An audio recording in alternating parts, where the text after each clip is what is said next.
Hey, I looked in the mountains and I found a factory. And I actually decided to go to the forest for a bit and fight some weaker enemies so I can rest and get my HP to max. And I found some bee honey, so I tried some. It says, opening the crystal vial, you are greeted by a super concentrated wave of sweet bee honey scent. It makes you feel lightheaded. You giggle and lick the honey from your lips, having drank down the syrupy elixir without a thought. Painfully swelling just above your shapely ass doubles you over. It gets worse and worse as a swollen lump begins to protrude from your backside, swelling and rounding with a series of pops until you have a bulbous abdomen hanging just above your butt. The whole thing is covered in a hard chitinous material, large enough to be impossible to hide. You sigh as your stinger slides into place with a snick finishing the transformation. You have a bee's abdomen. You see, it says abdomen, but the way it's described, it almost seems like a tail. But, yeah, go. That is actually a very good transformation, and I recommend bee honey for both the wings and the abdomen. The abdomen lets you use the sting attack, so I am going to save. The other video is uploading while I'm doing this, so yeah, it might lag a bit. But, let's go to the factory now and try out my new sting attack. I'll probably, whatchamacallit. I'll probably only take down one enemy at a time. I mean, chances are these are enemies twice my level, and if I lose, I get game over. So, I'll probably take on one, then, take some time to recover and level up, and then take on the boss, and if I feel like it, there's also an Incubus who's a bit of an optional enemy. But yeah, the factory. Rounding a bend in the mountainous foothills, you stumble upon a large and rusted iron structure belching cloying pink smoke from tall smokestacks. A bevy of green-tinged copper pipes stem from the rear of the building, climbing up the steep mountainside and disappearing into a hole in its face. It must be some kind of demonic factory, though you've no idea what they could be pumping out. High atop the roof, you spy a huge water tower fed by smaller pipes that run down the building's side and off in the direction of the lake. There are no windows to the hellish factory, only a single iron door adorning the front wall. If you go inside, there will undoubtedly be many demons to fight with little chance to escape. Death or worse awaits you should you fall into their hands. Do you enter the factory or leave? I'll enter. The factory foyer. The door swings shut behind you with an ominous creak, followed by a loud slam. Glancing around, you find yourself in some kind of stylish foyer, complete with the works of art and a receptionist's desks. You looking closer at the paintings of the wall quickly reveals their tainted and demonic nature. One at first appears to be a painting of a beautiful smiling woman, except you notice dripping tentacles coiling around the hem of her dress. Behind the receptionist's desks, the second painting is even less discreet, openly depicting a number of imps gang-raping a vaguely familiar-looking woman. Luckily, whatever demon is employed as the receptionist is away at the moment. Behind the desk on the northern wall stands a secure-looking iron door. On the east wall is a simple wooden door, though the color of the wood itself is far darker and redder than any of the hardwoods from your homeland. Behind you is to the south is the rusty iron entry door. You always enter facing north, so what they really mean is not north, east, south, but they mean, forward, right, and back. And it seems kind of weird, the way they describe the geography of this world doesn't seem like there is a north or an east. But I guess it sounds better than, forward or back, but yeah. Stepping through the dark red doorway, you wander into an expansive break room. Tables surrounded by crude wooden chairs fill most of the floor space. Along the far eastern wall sits a small counter, complete with a strange ebony sculpture of a busty woman with Mrs. Coffee printed on the side. Below the sculpture is a pot of steaming hot coffee, giving off an invigoratingly rich smell. Standing next to the coffee maker is a blue-skinned woman holding a mug of coffee. As she takes a sip, oblivious to your presence, you see the mug has number one dad written on it.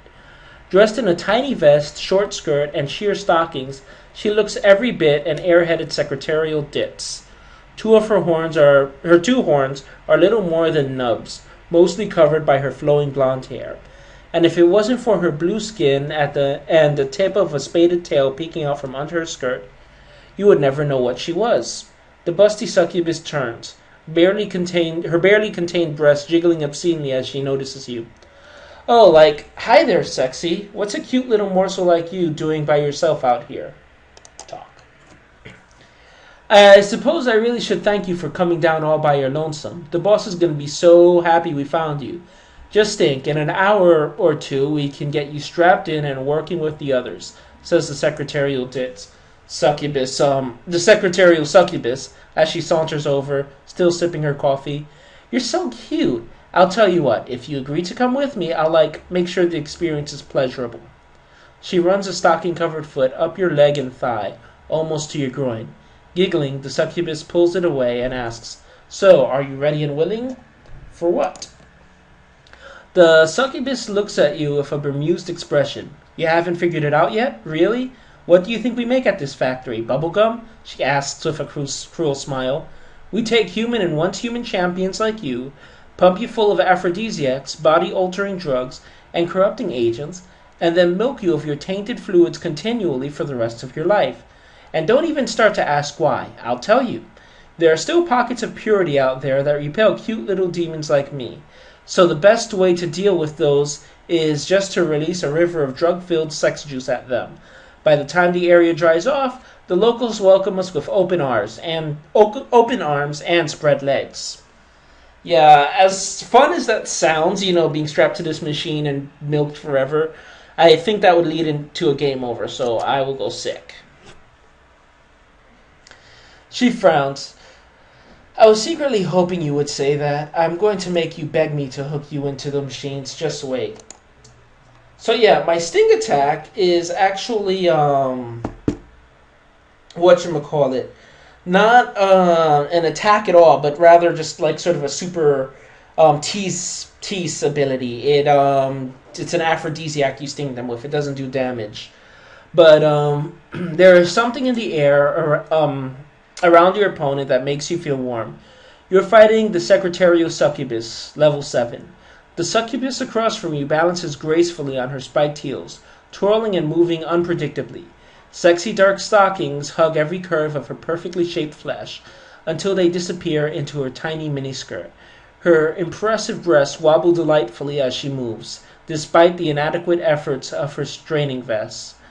A pair of foot-long horns curve up her otherwise perfect face and forehead, wreathed in lustrous blonde hair. The very air around her is filled with an unidentifiable fragrance that makes you tingle and shiver. Okay, physical specials. You also have a limit, actually, I should have waited a bit. I can't stink her yet. So I guess I'll have to I'll have to tease. Ay, silly me. The succubus flicks her wrist, allowing a whip-like cord to slither out of her palm of her clawed hand. She cracks the whip experimentally, cackling with glee. Okay. I'm probably going to get my ass kicked. You swing around, shedding the red high society bodysuit around your waist to expose your shapely derriere and to the secretarial succubus. Taking up your oversized bee abdomen with both hands, you heft the thing and wave it about teasingly. Drops of venom drip to and fro, a few coming dangerously close to her. Maybe if you behave well enough, I'll even drop a few eggs into your belly, you say softly, dropping the abdomen back to dangle above your butt and redressing. The secretarial succubus openly strokes herself as she watches you. Grinning deviously, the succubus cracks her whip with expert skill, landing a painful blow to your neck. Ouch. Next. Tease some more. This time she hit my cunt. This time she mutilates me. Okay, let's Do I gain my venom? No, that's the thing. It has to be in time. I'm gonna lose. The secretarial succubus reaches down and strokes her moist lips. She sighs and licks her fingers clean, giving you a smoldering gaze. The display is quite arousing. Well, she's gonna change plans, and I welcome that, but let's see. She slaps her large ass. Okay, I think I have this. She's unimpressed. The succubus dances forwards, cocking her elbow back for a vicious strike. You start to dodge to the side, but she shifts direction and expertly plants a wet kiss on your lips. She spins and dodges away with a ballet dancer's grace, leaving you to wonder what happened. I have this. It's close, but I have this. Your lips burn with an unexpected flash of heat. They sting and burn with unholy energies as a puff of ectoplasmic gas escapes your lips. That puff must be part of your soul. It darts through the air to the succubus, who slurps it down like a delicious snack. You feel feverishly hot and exhausted. Yes, I got her. You smile in satisfaction as the secretarial succubus gives up on fighting you and starts masturbating, begging for you to fuck her. Now would be the perfect opportunity to taste the fruits of her sex-ready form. Do you fuck her? Yes, like I said, I'm trying to get corrupt. The foe drops to her knees, stuffing 3 digits into her greedy snatch as arousal overcomes her desire to subdue you. With great care, you approach your insensible enemy and tear off her clothes, leaving her wearing only the remains of her stockings as you force her down on her back. As if possessing a will of their own, her legs lewdly spread as you disrobe. Her budding clit rises from between her folds, hardening like a tiny 3-inch dick. You shiver with anticipation as you hook your leg under her thick thighs, lining up your muff as you press forward. The anticipation builds as your matched honeypots grow even closer.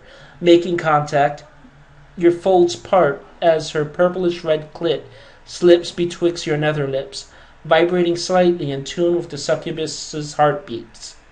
You gasp, feeling your own clit erecting and rubbing against her smooth mound. It takes only a few seconds to get the succubus's juices really flowing. The sounds of your grinding hips dissolving into cacophony liquid squelches. The gooey, corrupt fencum tingles, spreading warmth through every patch of skin it touches. Your locked hips writhe and twist with hers, eliciting pants and squeals from the both of you. In no time flat, you find yourself coming and feel your muff's muscles clench hungrily with the unquenchable desire to be filled. The succubus shivers in pleasure, probably feeding off your orgasm. You back off, fingering your very loose cunt and languidly denying her a full meal. Pouting, the succubus dips her fingers back in, determined to come. You turn away with a bemused sigh. When you glance back, she has vanished. Okay, I got some lactate out of that. Get my... stepping through the... yeah, I already read that. So, it seems your opponent dropped a small iron key as she fled. I will collect that, because that's how you go to the north door. Let's try the coffee machine. You take a sip of the rich, creamy coffee and suddenly feel refreshed. As you replace the coffee pot, the busty coffee maker comes to life, grabbing her thick, dusty nipples, squeezing out a trickle of scalding hot liquid. You can see her eyes roll up into her head from what you assume to be pleasure as she automatically refills the missing coffee, mouth open with ecstasy. Her movements gradually slow as she quivers almost unpredictably. A contented smile graces her face as immobility overtakes her, freezing her back in place. You wonder if Miss Coffee was created or a victim of this place's dark master. Okay, next. Let's just head out of here because I'm out of time. South. You slip out the back door and disappear, heading back towards your camp, leaving the hellish factory behind. And I shall return. Everyone have a nice day.